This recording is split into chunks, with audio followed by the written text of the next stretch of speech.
Hi hello வணக்கம். Welcome to Iron Man project centre. நான் உங்கள் சதீஷ்.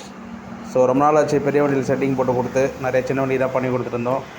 இந்த வண்டி வந்து பார்த்திங்கன்னா சைக்கிள் ரிக்ஷா இருக்குது இல்லைங்களா, ஸோ அந்த சைக்கிள் ரிக்ஷாவை கட் பண்ணி பைக்கில் செட்டிங் போட சொல்லியிருந்தாங்க.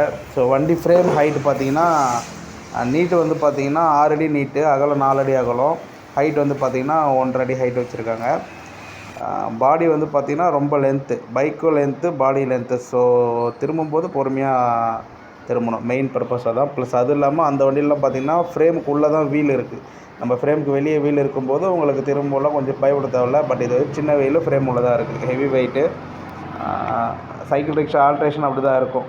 பர்பஸ் பார்த்திங்கன்னா தள்ளுவண்டி கடைக்கு, அப்புறம் வீட்டில் விவசாய வேலைகளுக்கு இந்த மாதிரி தேவைப்படுதுன்னு கேட்டிருந்தாங்க. ஸோ நம்ம பெரிய வண்டியில் யூனிகார்ன் பைக் அது செட்டிங் போட்டு கொடுத்துருக்கோம். வண்டி நல்லா அழகாக சூப்பராக, எந்த ஒரு ஜர்க்கும் இல்லைங்க.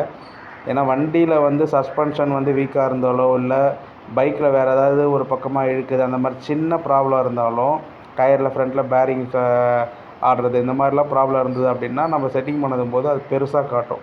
ஸோ இந்த வண்டியில் பார்த்திங்கன்னா அந்த மாதிரி சின்ன ஃபால்ட் கூட இல்லை.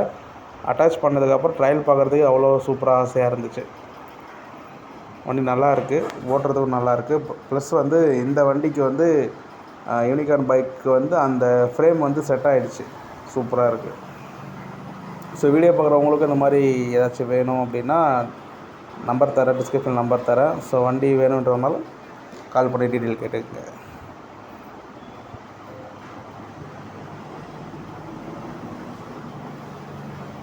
வண்டி லென்த்தாக இருந்தாலும் நம்ம பொறுமையாக டர்ன் பண்ணிக்கணும். எதுவாக இருந்தாலும் அதுக்கேற்ற மாதிரி நம்ம கொஞ்சம் ப்ராக்டிஸ் ஆகிக்கணும். இதெல்லாம் ப்ராக்டிஸ் இல்லாமல் ஓட்ட முடியாது, நல்லா ப்ராக்டிஸ் பண்ணால் மட்டும்தான் ஓட்ட முடியும். ஸோ ஆல்ரெடி இந்த 3 சக்கர வண்டி ஓட்டுறவங்களுக்கு கொஞ்சம் டிஃபிகல்ட்டாக இருக்கும். ஸோ வண்டி யார் புதுசாக போட்டாலுமே சரி, நல்லா ப்ராக்டிஸ் பண்ணிவிட்டு ஓட்டுங்க. நமக்கு இப்போ நின்ன இடத்துல திரும்புகிறோம், போகிற வரல, இதெல்லாம் நல்லா ப்ராக்டிஸ் பண்ணிட்டு தான் ஓட்டுவோம். ஸோ நீங்களும் நல்லா ப்ராக்டிஸ் ஆகிடுச்சு அப்படின்னா கம்பல்சரி வந்து உங்களுக்கு ஈஸியாக இருக்கும்.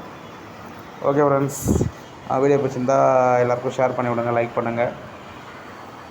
இந்த மாதிரி உங்களுக்கு பைக்கில் செட்டிங் ஆல்ட்ரேஷன் பண்ணாலும் பண்ணி கொடுக்குறோம்.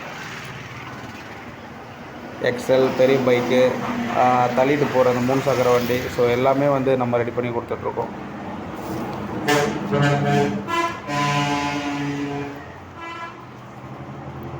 இதில் வந்து அந்த ரிக்ஷா வீல் என்னதுனால பைப் வீல் போட்டிருக்காங்க. நம்ம செஞ்சோம் அப்படின்னா கம்பல்சரி புல்லட் வீல் செய்வோம். So okay friends, thanks for வாட்சிங்.